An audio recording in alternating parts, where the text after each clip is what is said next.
Okay, Jamie, welcome to the show. Thank you.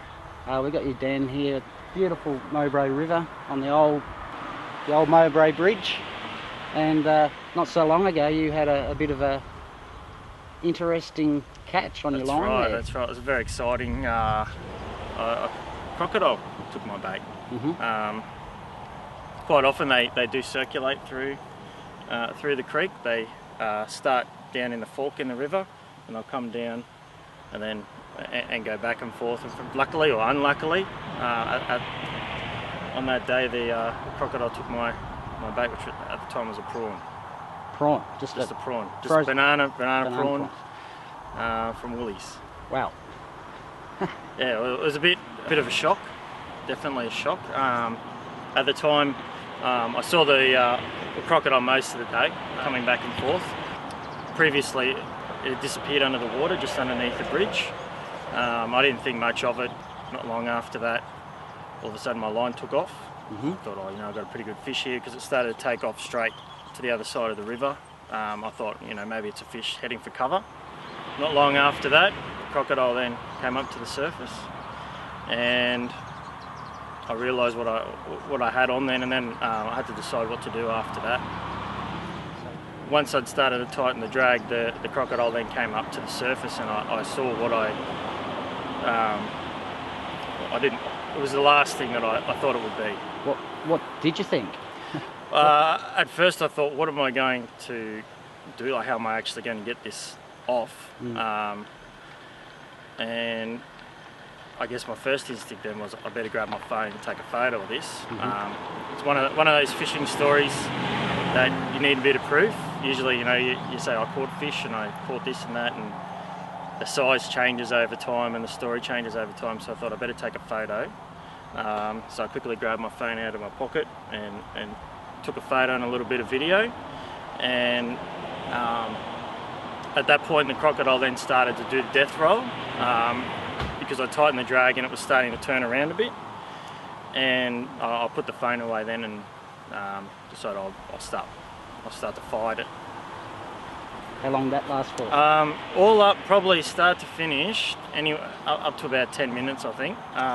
It swam around a bit, did a death roll once it started to turn around, and then at the end, it went back under the water, and I'm guessing it sort of started to go down the creek. I think it just opened its mouth up, because when I wound my line, and I still had all my hooks and my sinker, still had all my tackle. So I'm not sure that it was actually hooked in the mouth. I can't tell, or whether it was just that it just closed its mouth. Right. Either or, you still had one on. I still had it on. Put a bend in the rod and pull a bit of line. It did. I was quite surprised. I'd only just bought my new rod and reel recently. This one. Yep. And I put 30-pound braid on it, because I'd been here before with lighter line and I'd lost fish around the pylons, and I wanted to upgrade. So once I'd upgraded, I thought I'll come back, test it out, and that was the first day I'd actually used it. So it was a good test of my new outfit, my new tackle and everything. And obviously the biggest live thing you've had on the end Definitely, of definitely. The biggest live thing, that's for sure. Jamie, you're talking about how there are several crocs around here, and we're right on a busy highway bridge. You can hear the traffic going past, one after the other, and just as proof, there's a croc just sitting over there, just sunbaking, isn't it? Not a care in the world, really. Seriously, Jamie, you hooked up, and this was the outfit you were using? Exactly the outfit. This little outfit. Yeah. I've got it's a Shimano, am I allowed to say the brand? Yeah. Shimano Crocodile 200B. And I've got 30 pounds of braid on it, tied on with some mono leader, and basically it just about ripped the thing out of my hands. Probably the best thing for me as a fisherman now is that I've got a lot of confidence in what I'm using, because it could handle something that was just that big. Well, who would ever thought that would be able to hang on to a couple of metre croc?